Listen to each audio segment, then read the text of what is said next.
Our guest today on Music Drives Us needs no introduction, but he's going to get one anyway because he deserves it. Celebrating 50 years in Air Supply last May, selling out Carnegie Hall on the day of the anniversary. I hope I got that right. When you're selling 60 million plus records, you got to welcome Russell Hitchcock from Air Supply. Welcome to Music Drives Us, Russell. Great to be here, Jay. Hope I can live up to your incredible introduction there. Well, you live up to it. You got working on a movie deal. You got a star on the Hollywood Walk of Fame coming. Yes. You have the 50th anniversary with your music pal, your best friend Graham. And like your millions of fans, I feel like I know you because I played Lost in Love on the radio when it was new back in 1970, 75, 76. I played Even the Nights Are Better when it was new. Old, man. I can't believe it either. But right back at you, let's flash right to the Lynn Auditorium, the Massachusetts show you did a couple years ago.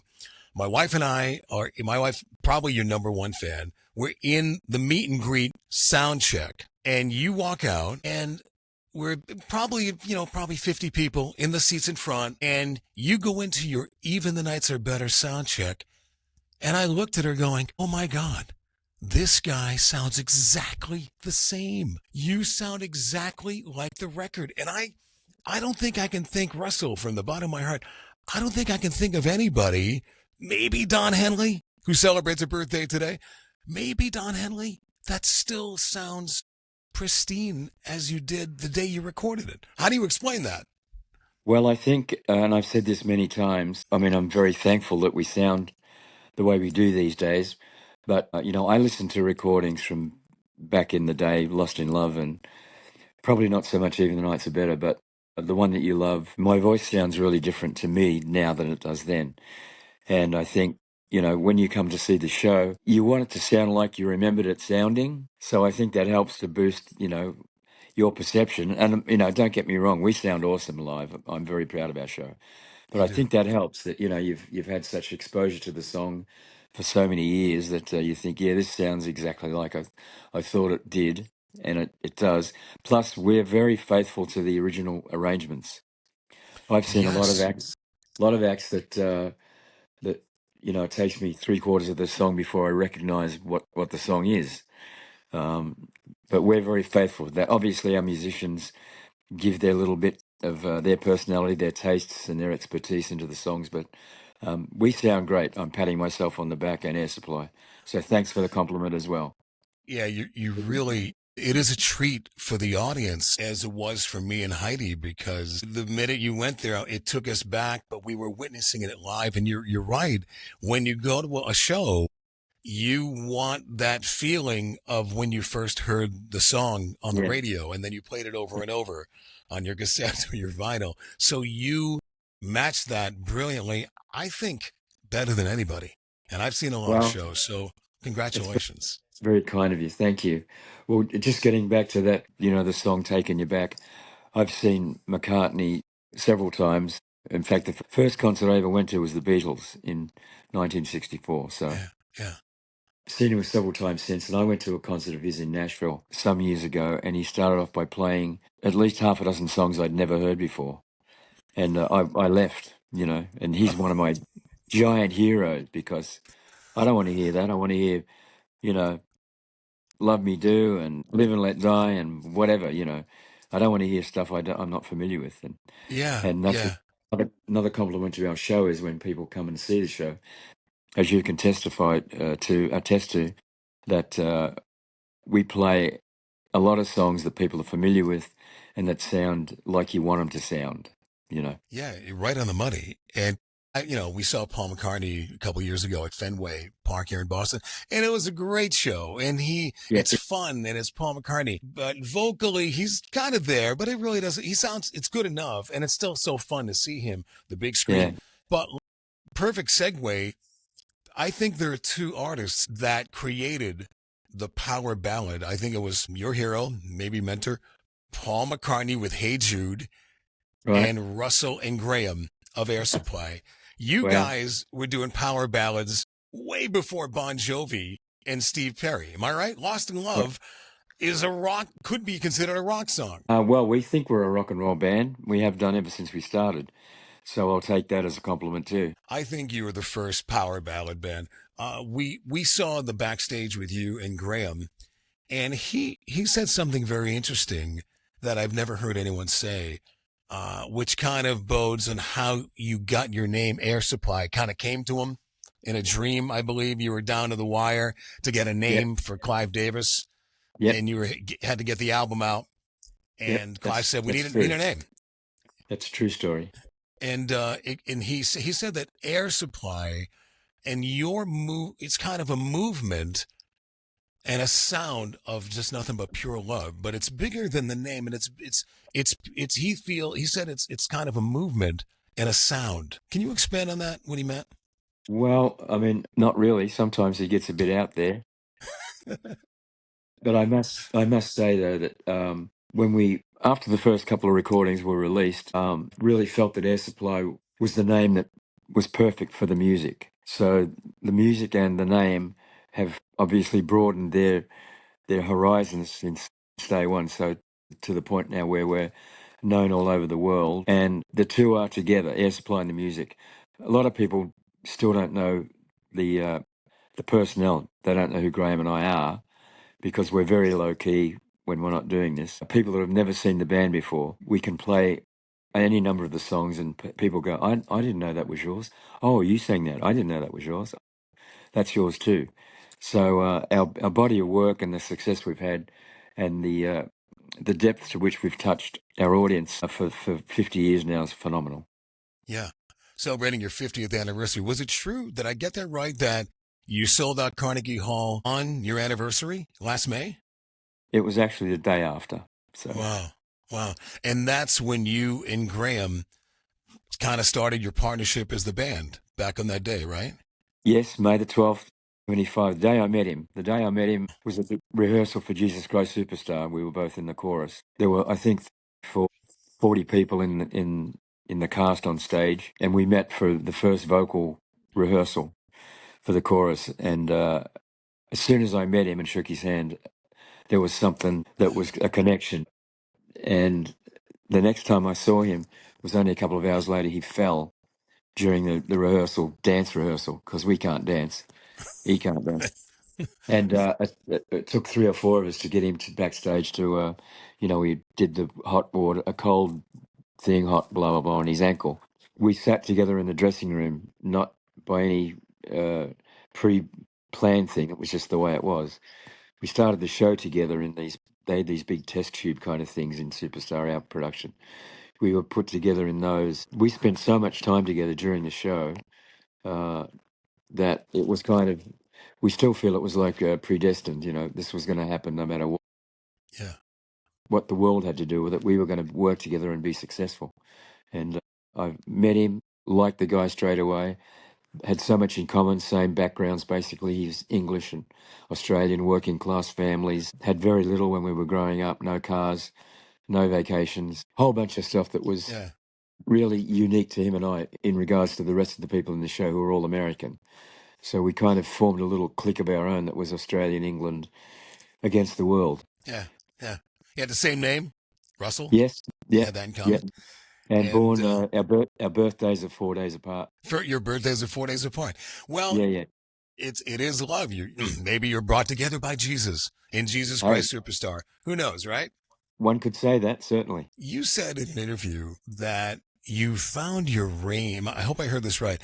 You found your range while performing in Jesus Christ Superstar. Your incredible range. Yeah, I mean, I'd not sung professionally uh, ever really. Well, I was in a band when I was a teenager, but that doesn't really count. So after a few of the shows, the musical director, whose name was Michael Carlos, after rehearsals rather, he said, "I want to see you after rehearsals." And I thought, I was going to go to the principal's office and get chastised for something. And he said, "I want you to. I'm going to play you 4 or 5 notes, and I want you to sing them back to me when I ask you to." So he played these notes, and then we had a chat about something. And he said, "Can you remember the notes?" And I did. And then he said, on the piano, he said, sing this note and then this note and this note. And he kept going up the keyboard to, somewhere else. And he said, you're going to understudy Judas and Jesus. And this is my first foray into show business. And I said, Wow. you're out of your mind. This is not me. I'm not professional. You can do it. I know you can do it. You're going to do it. I'm kind of ordering you that you're going to do it, understudy. So singing that part, and I fortunately got to be very good friends with the star of the show, whose name was John English, who played Judas, has passed on sadly, and it got to the point where with him where he'd say to me, "I'm going to be sick on next Tuesday, so just FYI, Right. mentally prepared." Right. A very taxing role to play, obviously. You've heard it, and when it got to record our first song in Australia, which was called Love and Other Bruises. I don't know, it was a natural thing just to jump the octave at the end of the song and sing up there, and that kind of became our trademark for a little while. Wow. But it was by Yeah. accident I found out I could sing that like that Well, anyway. So that must have given you a whole new level of did it petrify you or did it give you yes, a level of confidence? no, it scared me because I'd not been in that situation before. Because Air Supply was the first band, a legit band I was ever in, and to this day I still get scared before the show. So it didn't give me that much confidence. I mean, once we get started, now I'm good. A couple of songs in, I'm good. Not to the. I mean, I used to throw up before the show. I was that guy used to throw up with nerves before the show. Yeah. I Yeah. haven't done that for many years, but I have a confidence in myself. I know if and my biggest fear is that it's not going to work the way I want it to work, my voice. So once I Yeah. know that's working, I'm pretty much in charge of myself and the evening. This is stunning to me because I talk for a living as well, and yet I'm Mhm. not nearly your success or your pressure. I mean, I don't want to spoil it for the fans, but you do an incredible cover of Harry Nilsson's "Without You" at the Yes. end, and Yeah, yeah. it's unbelievable. It's way up there, and it's such a perfect song for you. And I Yeah, did it never is. thought of that until I saw you sing it. It is. In fact, we were recording, I think it was the Earth Is album, and our producer called me at home and he said to me, his exact words were, how would you feel about recording without you? And I go, what are you talking about? Why would you want to record without me? Like I'm the singer. Yeah, He goes, no, stupid, I meant the song without you. And it's one of very few occasions we recorded the vocal at Capitol Studios in Los Angeles, the Capitol building, very famous building where Frank Sinatra recorded in the same sure. one of the rooms that he recorded in.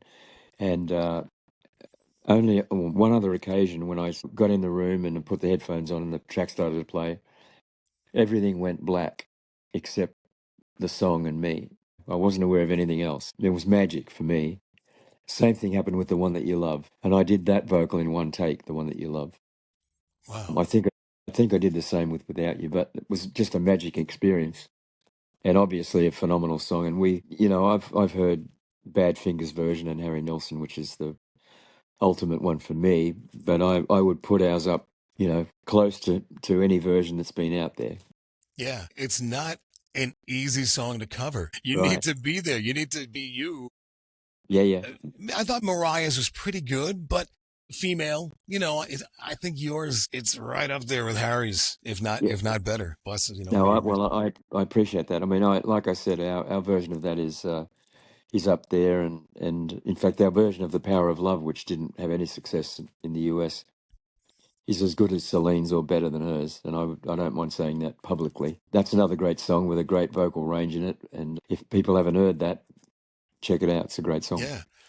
During the show, you take a little break, and I don't. Graham comes on and does some cool stuff, does some spoken word stuff, and Yeah. he says that you go off and to get some tea. Is that true? Do you leave the stage, just rest for a few minutes? What Well, happens? I like to get the rest to have a breather, certainly, and I have some tea and a little sip of non-alcoholic red wine. I Nice. found very very beneficial for me. But yeah, I need that break just to kind of refocus for the rest of the show, and because a lot of the stuff up to there is difficult, but the more difficult stuff is in the second half Yeah. of the show. It's a lot of power. I mean, Yeah, you yeah, are, you are rocking from the minute you come out. That beautiful cold intro of Even the Nights Are Better. Man, yeah, it's yeah. nothing better than that. So let's segue and let's talk about your rabid fans. I was at that Lynn Auditorium show and they sang out loud almost every song. When you came out with Every Woman in the World, is it distracting to see that these No, fans are singing no. along with you? I love it. I love it. I mean, I can my on-stage sound for me is very loud in my ear. I can hear the PA going into the house. On rare occasions, the audience is overpowering everything. But I love to see people sing, and we're to the point now. If people don't, we look at each other, Graham and I, going, "What's wrong? What are What we doing wrong?" what country are we in? Yeah, yeah. But our fans are great. I mean, they've been from day one, and I don't know whether I mentioned about Carnegie Hall. We walked on stage there, and the entire audience stood up when we walked on stage before we played a note, Wow. and it really touched my heart very deeply. They didn't sit down all night, Yeah. not for an instant, and I got actually teary at the end of the show because it was that experience that is once in a lifetime. And we've had some experiences, as you probably would imagine, but that was spectacular for me and my heart. Yeah. Yeah. I was there with Heidi and everyone was singing loud. Every woman in the world. And I was out Yeah, yeah, going, are you yeah. feeling this? This is unbelievable. I mean, and I've been to a lot of shows, but it's something different for your fans. They really adore you. They love you. They have a connection Yes. to you and Graham that is very rare that I've seen in many, many, many years. Didn't one fan? I heard a story that one fan played your music while in the hospital giving birth. Correct. Yeah, she actually played the HBO video. She had it on a TV in the room. Amazing, right? I mean, And who, who, but who, who, did- who- go what ahead. was her reason? Why did she play the Air Supply video? She wanted a newborn child to be exposed to positivity and love and beauty when he or she came into the world. Incredible. How is baby Russell doing? You know, she comes to shows sometimes, and she always will send a card back saying it's the baby lady from Hawaii. Came to the show again. She's been to a couple of meet and greets, VIP ones. So I don't know what happened to the child or the adult now, but she comes Yeah, occasionally. that's awesome. What a great story. It is And too. the love continues. Your wife tours with you on stage and does helps you on the tour, and she has something Right. special. She has a new a children's book coming out, right? Yes, she's written a children's book. It's called The Adventures of Pookie Boo, Mr. Kazoo, and Baby Brown Bear. Complicated title, but lucky enough, we travel together all the time, and luckily enough, we've been to some fantastic places. The first book is about the baby bear's adventures in Sydney. There's one for Paris, one for Mexico City, the Philippines, and they shall continue as we took. Great books, great for kids, great for adults, and they'll be available at the shows. Big plug there in a couple of weeks. Yeah. Well, tell Carrie thank you. We love her, and Oh, please congratulate her for us. yeah, I shall, and she's very. I just did a previous interview. She's changed my life totally, and love her to death. And we have the fortune to be able to travel together all the time. But she does a great job with the VIP management because, in fact, next weekend I think we have 100 people coming to the VIP experience, and Wow. Wow. and it's not easy to coordinate all that. She does a great job, so I'll It, send your thanks and regards to her. yeah. It's the VIP backstage. It's a treat because you get a sneak peek to see you do a sound check, which is Yeah, that yeah, first moment is just yeah, stunning, which kind of keeps that yeah, high into the show.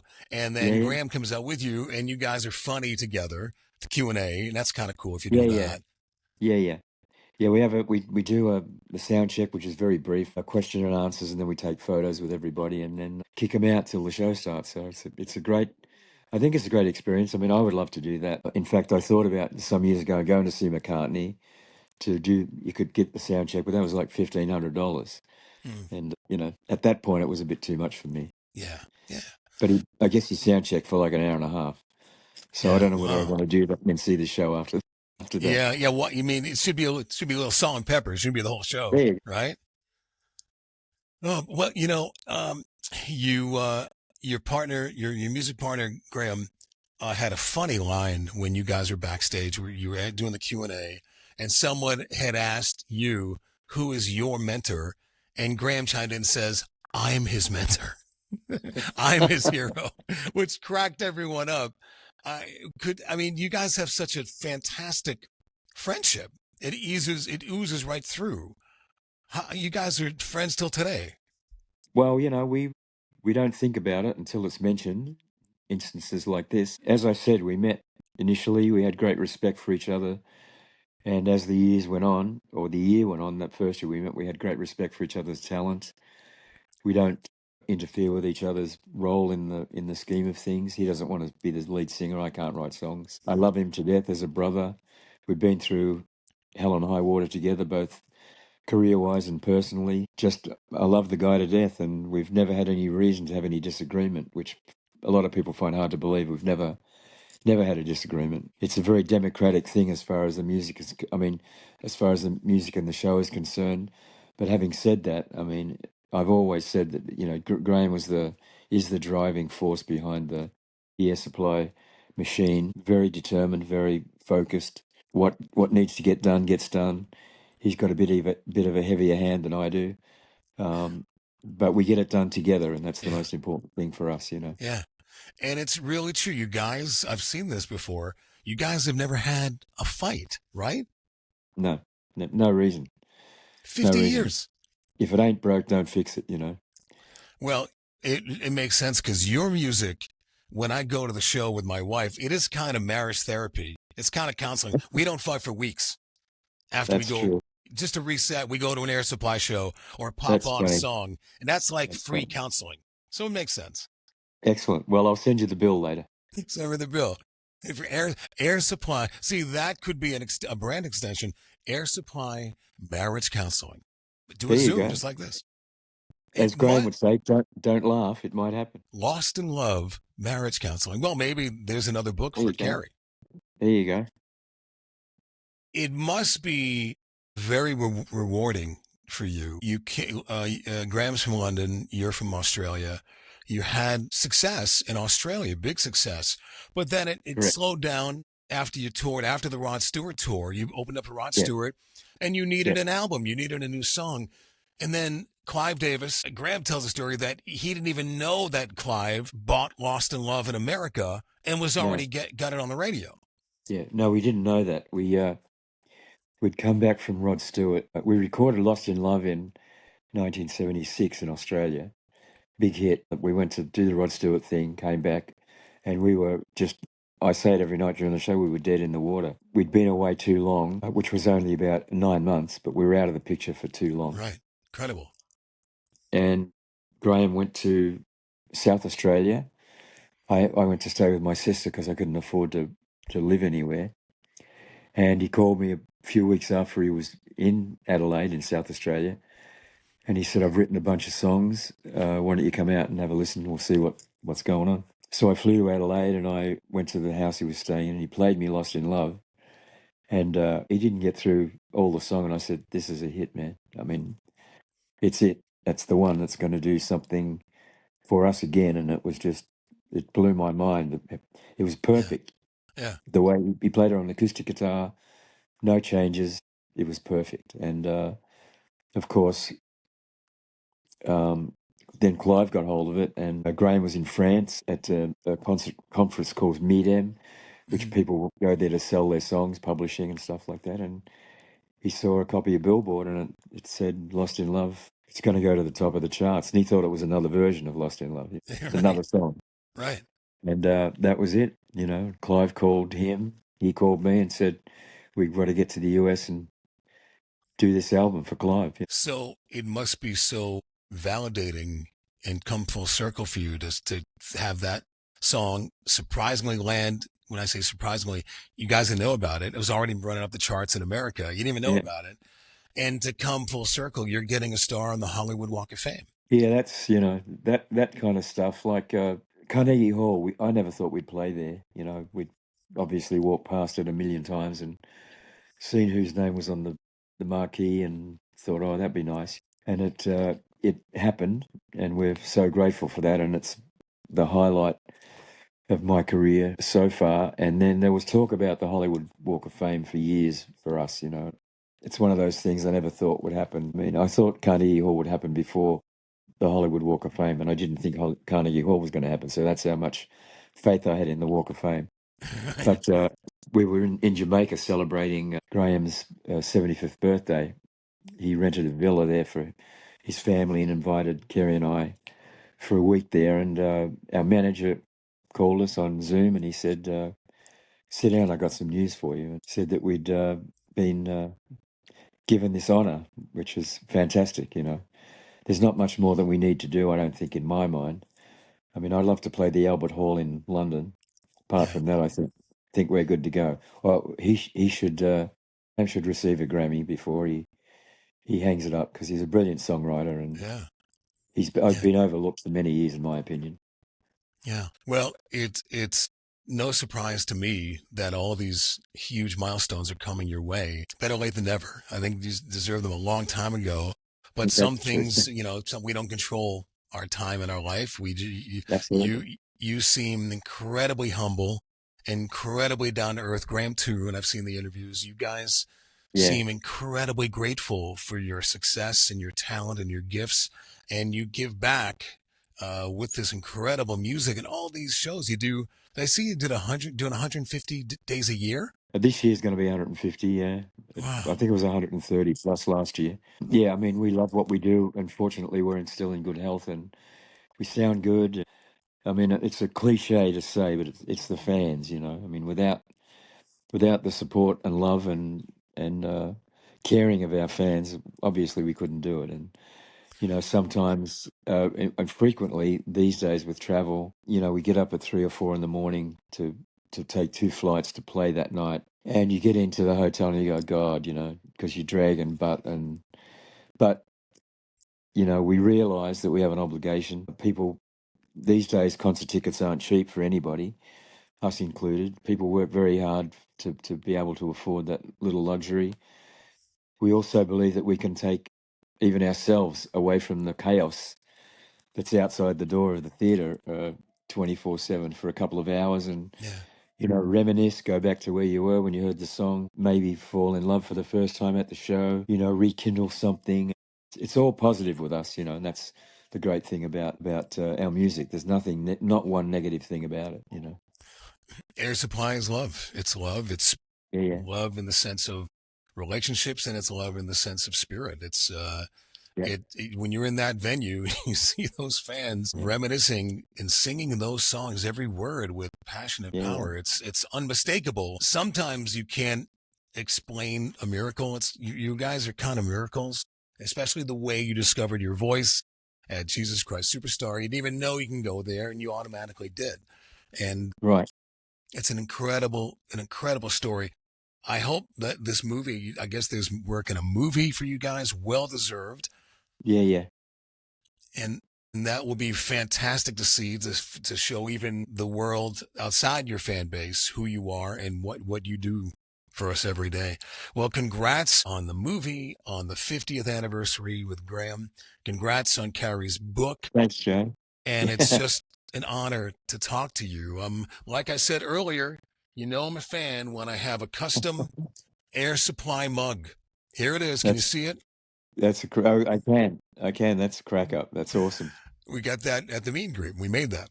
So great to talk to you. And maybe we can check in 6 months or a year, get a check in and continue talking. And much love and success to you and Graham. Russell Hitchcock from Air Supply. Thank you for coming on Music Drives Us. Well, thanks, Jay. It's a pleasure to talk to you, and you know, also because you're such a big fan. But you do a lot of interviews, and a lot of them are interviews. This was a great experience for me. So thanks for your time and you know, your indulgence. And I'm so pleased that you have a coffee mug with my mug on it. I do. I do. Well, next time I Excellent. see you, I may ask you to sign it. Okay. Whatever you want, mate. In fact, anytime you want to speak, get in touch with us. Do this again. You don't have to wait 6 months. I'll be available for you. All right. I am so honored. I can't wait to tell my wife. We're going to come find you. We may see you when you come to Woonsocket, Rhode Island, which is not far from us. I have to Please make it do. a third time to see you. Well, come back and see us and let Steve know. We'll take care of you and we'll see you after the show, if not before. Russell Hitchcock, thank you for coming on Music Drives Us. Thanks, man. Bless you, man. Thank you. Bye. Thank you.